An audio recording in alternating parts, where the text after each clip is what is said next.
कि श्रीलंका में रोज दंगे, रोज बम विस्फोट, लड़ाई झगड़े, गृह युद्ध होने लगा और जिसका रिजल्ट ये हुआ कि चारों तरफ अशांति हो गई, श्रीलंका का इकोनॉमिक डेवलपमेंट भी रुक गया और किसी भी तरह से वहाँ पर इतनी टेंशन हुई कि देश जो है एक पूरे विश्व को एक शांति सेना श्रीलंका में भेजनी पड़ी शांति स्थापित करने के लिए।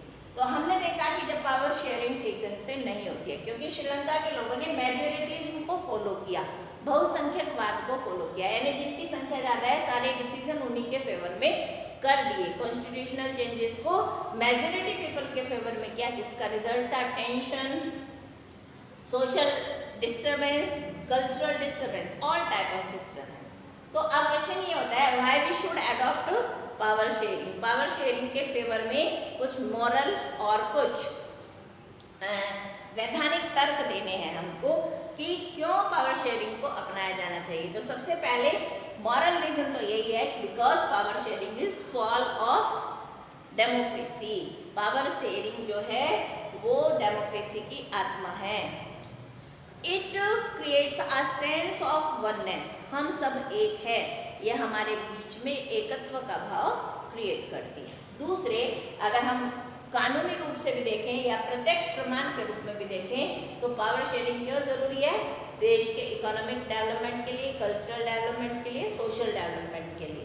साथ में ये हर व्यक्ति को उसके अधिकार और कर्तव्य को सुनिश्चित करती है, इससे देश में शांति व्यवस्थाएं बनी रहती हैं, सिविल वॉर का जो खतरा है वो टल जाता है, इसलिए पावर शेयरिंग किसी भी देश के लिए जरूरी है। पावर शेयरिंग की 4 form we have discuss already in our learning classes. There are 4 type of power sharing.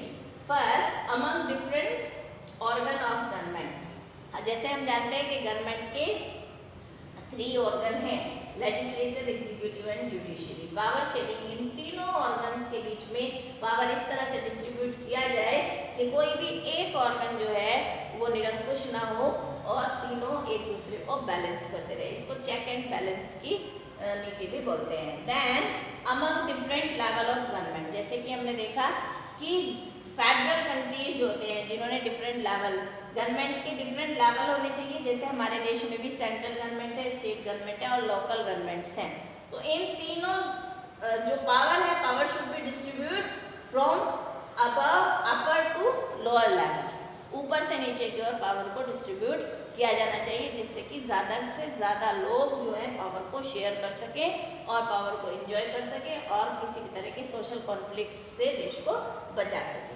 साथ में किस हर देश में एक मेजॉरिटी ग्रुप होता है और एक माइनॉरिटी ग्रुप होता है। तो मेजॉरिटी और माइनॉरिटी ग्रुप्स के जो राइट्स हैं उनको प्रिजर्व किया जाना चाहिए। तो इस तरह से जैसे बेल्जियम ने अपने देश में कल्चरल गवर्नमेंट को इस्टेब्लिश किया, इंडियन कॉन्स्टिट्यूशन ने अपने सिटीजन्स को fundamental rights, right to social and cultural rights जो हमको दिए हैं, इस तरह से हर देश के कॉन्स्टिट्यूशन को अपने नागरिकों के मेजॉरिटी और माइनॉरिटी के आधार पर उनके जो हैं राइट्स को प्रिजर्व करना चाहिए, कंजर्व करना चाहिए।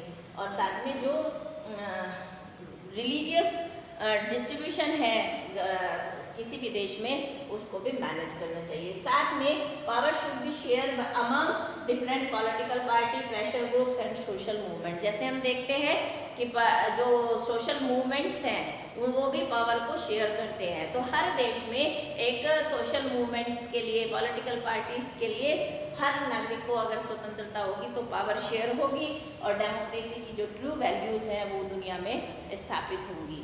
Okay, thank you.